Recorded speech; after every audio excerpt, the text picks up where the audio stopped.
Jaya Shri Krishna Chaitanya Prabhu Nityananda Shri Advaita Gadadhar Srivasadi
Tasmai Sri Gurave Namaha. Gurave Gaurachandraya Radhikaya Tadalaye Krishnaya Krishna Bhaktaya Tadbhaktaya Namo Namaha. Narayanam Gurum Vande Sharanyam Bhakta Bandhavam Gauramaru Vishtam Purnam Radhadasyam Pradayakam Rupanugacharya Varyam Rupamanjari Preshtakam Padita Pavana Karuniyam Yugacharya Narayana Vanchakalpatarvyasya Kripa Sindhubhya Patitanam Pavanebhyo Vaishnavebhyo Namo Namaha. Namo Mahavadanyaya Krishna Prema Pradayate Krishnaya Krishna Chaitanya Namni Gaura Tuise Namaha. Shama Sundara Shikanda Shekara Ismirahasara Murali Manohara Radhikara Shikamam Kripanide Swapriya Charana Kinkarim Kuru Tapta Kanchana Gourangi Radhe Vrindavaneshwari Vrishabhanu Sute Devi Pranamami Haripriya Vrindai Tulasi Devyai Priyai Keshava Sacha Krishna Bhakti Prade Devi Satyavatyai Namo Namaha. Sri Krishna Chaitanya Prabhu Nityananda Shri Advaita Gadadhara Shri Vasadi Gaura Bhakta Vrinda. Hare Krishna Krishna Krishna Hare Hare Hare Ram Ram Ram Hare Hare. So first of all I begin offering my most humble obeisances to the dust of the lotus feet of Paramaraja Tama Shri Guru Padapadu Nitrila Pravishtam Krishnapada Paramahamsa Paribrajaka Charya Shtotra Sadhya Srimad Shri Bhaktivedanta Narayana Goswami Maharaj Shri Gurudeva, and to my Gosho Shikshan Sannyasa Guru Nitrila Pravishtam Krishnapada Shtotra Sadhya Srimad Shri Bhakti Vigyan Bharati Goswami Maharaja, and to Nitrila Pravishtam Krishnapada Shtotra Bhakti Vaibhava Puri Goswami Maharaj, Nitrila Pravishtam Krishnapada Shtotra Sadhya Bhakti Sadhaka Muni Goswami Maharaj, to all Tridandi Sannyasis, Brahmacharis, Vaishnavas, Vaishnavis, all the assembled devotees here today, and most respectful obeisances. So by the causeless mercy of Srila Gurudeva and all Mahabhagavatas Acharyas, we are able to assemble here one more time. So yesterday we were discussing the meaning of Shuddha Bhakti. According to Rupa Goswami's definition in Abhilasita Sunyam, that verse. So I explained the first part, which is the Tatastha Lakshana, means the external aspect of definition of Bhakti, which means what Bhakti is not. When you define some object, you must explain two things: what it is and what it is not. So now let us see what is the little bit more. We will continue that explanation about the Tatastha Lakshana. There was something that was not yet discussed regarding this Anya Vilashita. This word Anya Vilashita, it is a very also important word. Anya Avilasha means any other desires. Anya Avilasha. But here, Rupa Goswami, he says Anya Avilashita. He adds the suffix ita in Avilasha. Then becomes Avilashita. Is right? So why is that he is adding this suffix called ita at the end? Because he is qualifying some types of some types of desires which are not yet, not seems to be bhakti, but actually they are bhakti. So they are somehow selfish. They are for our sake, but they are also for Krishna's pleasure. And the example given is when you pray for protection, when you pray for mercy, you are praying for your own sake, for your salvation, for your protection, for your benefit, for your development in bhakti, whatever, for your success in any type of material things or spiritual things. But at the same time, Krishna is happy when he's protecting his devotees. Krishna is happy when he's removing the fear from his devotees. Krishna is happy when he's making you have success in your life. So if that makes Krishna happy, if that is favorable for Krishna, then there is no problem. Because if he would write just anabilasha shunyam, means without any other desires, then that could be a problem. So in this way, we have this, specification regarding the anabilashita. So in the same way, when we say jnana karmadi anavritam, he's saying that bhakti cannot be covered by jnana, karma, yoga, dhan, tapasya, all these things. But does not mean that it should be completely erased. No. Something we have to keep. Because jnana is very important. Because knowledge of bhakti also comes from jnana. Karma also is very important because karma is the actions. Karma is the activity itself. The work that you perform. That also is a means, a way of bhakti, performing bhakti. And also yoga also. We cannot exclude yoga. Because you have to learn how to sit properly in Padmasana.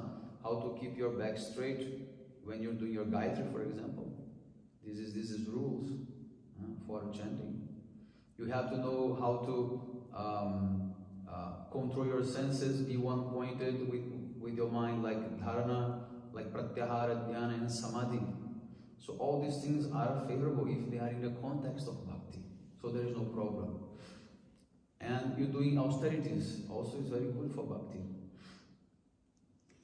This is one type of Sangha-siddha bhakti. That activity which is not directly bhakti, but it actually supports bhakti very well. Like you doing Ekadashi is a type of austerity that is for Krishna's pleasure, directly Krishna's pleasure, right? So if you're fasting in any type of festival, this is for Krishna's pleasure. So in this way, there are so many examples that we can give that performing austerity is very important for us.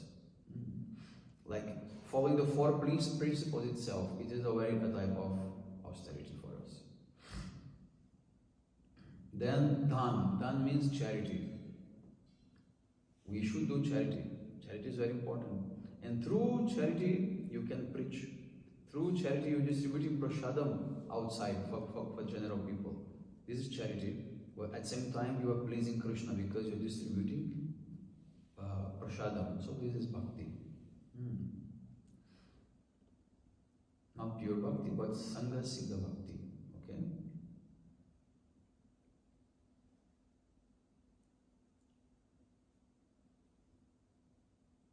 Yeah, okay. So now let us come to the explanation of the Swarupa Lakshana, means the intrinsic characteristics of bhakti. So first is the word Anushlanam. So Srila Rupa Goswami, he is saying that this Anushlanam means to cultivate, constantly practicing and cultivating. So there are two meanings here for this word. One is called Cheshtarupa and the other one is called Bhavarupa. Cheshtarupa means the that some activity are implied, some action are implied. And Bhava Rupa means that every action is followed by a particular sentiment, particular mood or bhava. So in bhakti, there is no any like meaningless action. All actions in bhakti, they are actually motivated by some bhavas, by some spiritual sentiments. So in this way, Chesta Rupa means the activity itself, it is of two kinds. Sadhana Rupa, endeavors on the stage of sadhana bhakti that will lead to the manifestation of bhav, and also the Karya Rupa. Karya Rupa means endeavors that manifest as the effects upon the attainment of bhav. Or in other words, are the anubhavas, means all the different transformations that take place on the stage of bhava. So one is related to sadhana bhakti, another one is related to bhav bhakti, two different stages. Okay, then sadhana rupa in itself is divided into two parts. One is called pravritti mulaka, that is based in a positive actions, and nivritti mulaka, which is based on the negative action, means avoiding the negative action. Means in bhakti you have to accept what is favorable and reject what is unfavorable. This is the basic of Sharanagati, right?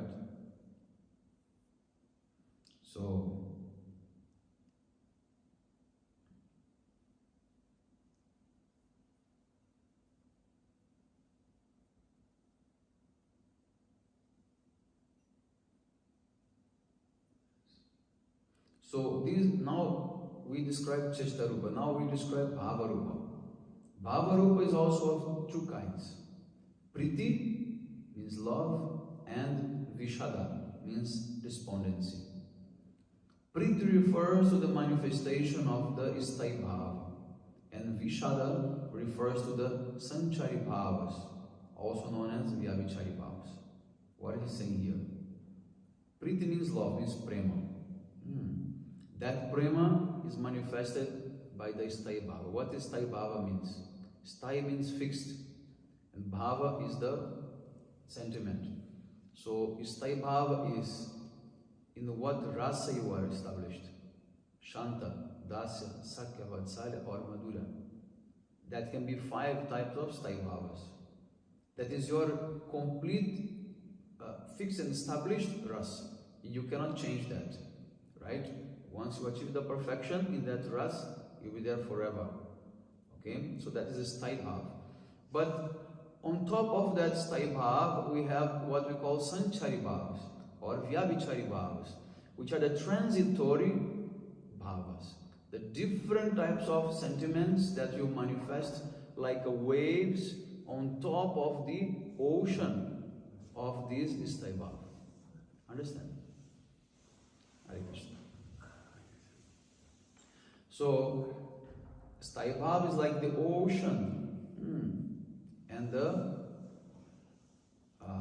Sanchari Bhavas are like the waves.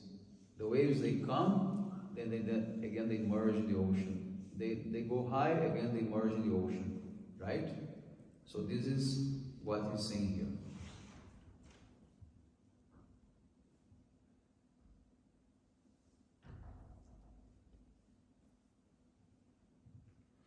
But then this is Sthai Bhava Rupa, it is divided again into 2 forms.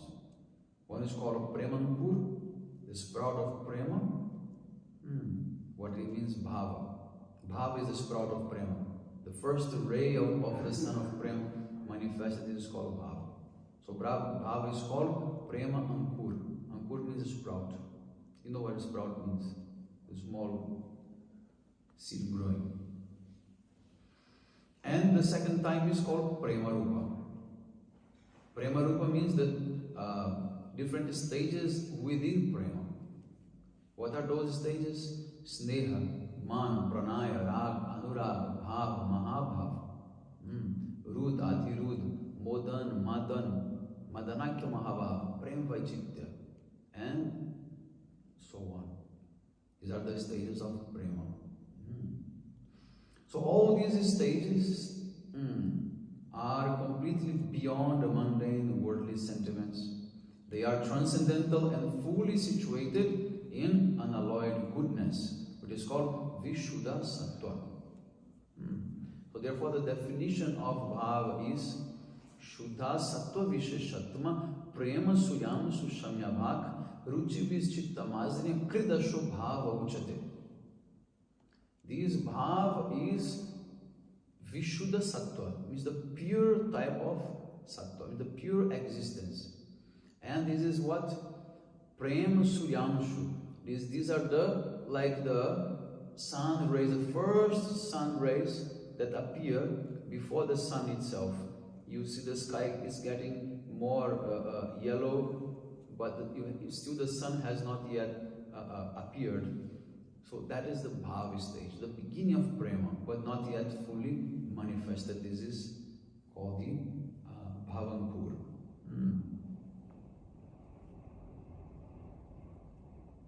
Okay, now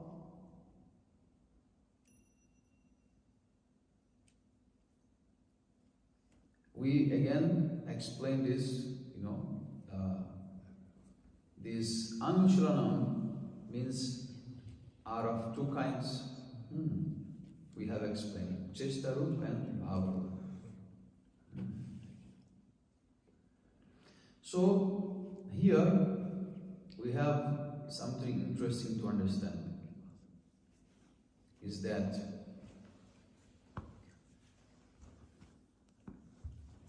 this word Krishna Anushranam can be understood in two different ways. First, Krishna. Krishna means Swayam Bhagavan Brajadanandana Shyam Sundar. Krishna Anushranam means to please Krishna. This is what is the highest bhakti. But we can also read in a different way. We can read Krishna Anushranam. Krishna means Radha. The word Krishna with long A, it means Radha. So to please Radha, to serve Radha, this is the highest bhakti. This is Uttama bhakti. You see, this shloka is very actually tricky. Because this shloka says, Bhaktir Uttama, says it's the highest bhakti. Okay, this is also the definition of Shuddha Bhakti, pure Bhakti. But nevertheless, this is also called Uttama Bhakti. Why is that? Because what Madhya Yashoda is doing is also pure Bhakti. What Subala Saka, Madhumangala are doing is pure Bhakti. What Jaya Vijaya are doing, this is pure Bhakti. What Prahlada Maharaj is doing, this is pure Bhakti. But this is not Uttama Bhakti. Understand? This is not Uttama Bhakti. So what is hidden in this verse that Rupa Goswami wants to say, that is actually the highest Bhakti. Because if you consider that everyone is doing Shuddha Bhakti, everyone is doing Krishna Anushranam, Anukulyana, in a favorable way, everyone is doing. From all the different parikaras, they are doing. But who is the highest? Who is the highest in that position? Because there is one hierarchy of that. So Rupa Goswami, he is hiding that when he is saying Anukulyana Krishna Anushranam. He is actually saying, to please Srimati Radhika means to be the maid servant of Srimati Radhika, to be a manjari of Srimati Radhika. This is the highest position a jiva can attain. Because this verse is in Abhidheya Tattva, right? Rupa Goswami is Abhidheya Tattva, he is Govinda Dev. Abhidheya Tattva means the process. What is the process? Uttama Bhakti, Shuddha Bhakti, right? So what is the highest position a jiva can attain? It is to become a maid servant of Srimati Radhika. This is how my Gurudeva used to explain this word Krishna Anushranam. But then Srila Bhaktivedanta Bharati Goswami Maharaj, he gave another very deep explanation. From the word, he's taking the word Anukulyana. He's saying this word Anukulyana is not only to mean that this is favorable. It means that to please Krishna under the guidance of Anukula Devi, Srimati Radhika. This is Uttama Bhakti. The name of Srimati Radhika is Anukula Devi. This is one of her names. So, in this way, the highest type of bhakti is when you try to please Krishna under the guidance of Radharani. Again, this is Manjari Bhav. Again, this is Manjari Bhav. So, in this way, this is what Rupa Goswami gave in a hidden way. In a very hidden way.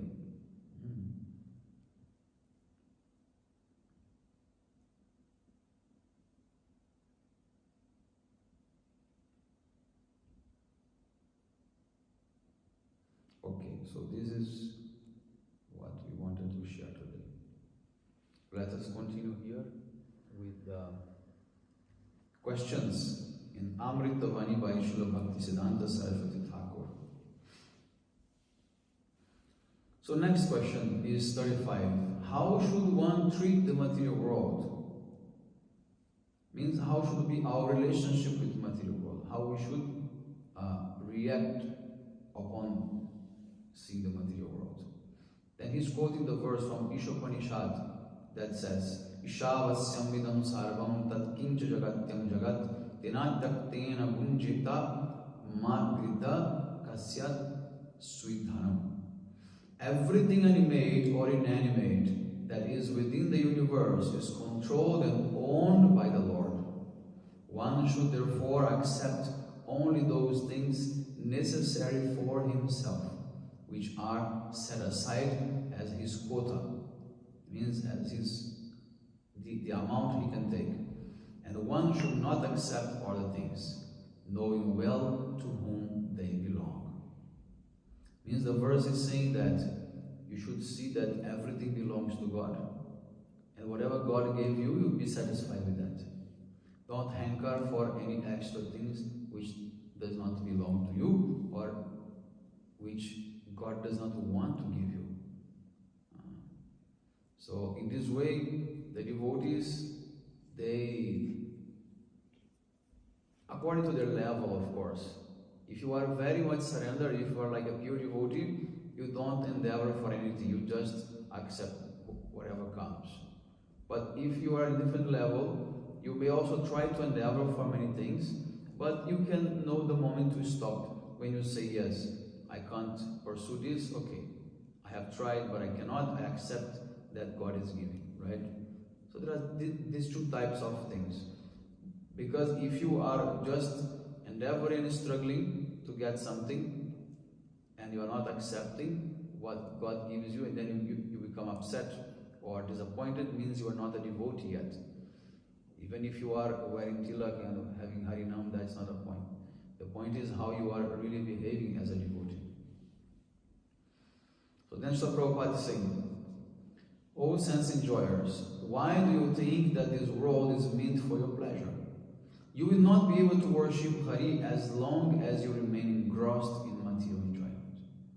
Why have you forgotten that this material world is meant for the Lord's service, and that Lord Krishna is a supreme enjoyer of all objects? Why do you try to enjoy even though you are servants? It is a servant's duty to serve his master. A servant's satisfaction lies in giving the master pleasure. Striving to taste matter does not bring peace. Only serving the Lord allows one to feel peaceful. So we have not come for our satisfaction. The satisfaction should be Krishna's satisfaction. And everything we have in this world which is favorable, we can accept and then offer to Krishna and do his seva. We cannot accept everything. Sometimes we careless, we say, we can use everything in this world to serve Krishna. No, we can't use everything.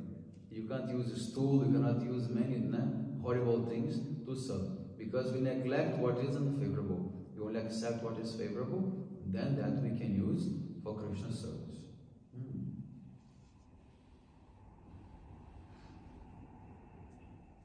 36. Who does the Supreme Lord deliver? Fools, karmis, and dry renunciants do not understand devotional service. Those who follow the path of strict renunciation, dry speculation, or argument will not understand the glories of devotional service. I am the servant of the Supreme Lord, and service to my Lord is my eternal duty. I have no other recourse but to take shelter at His lotus feet. We learn this by our spiritual Master's grace.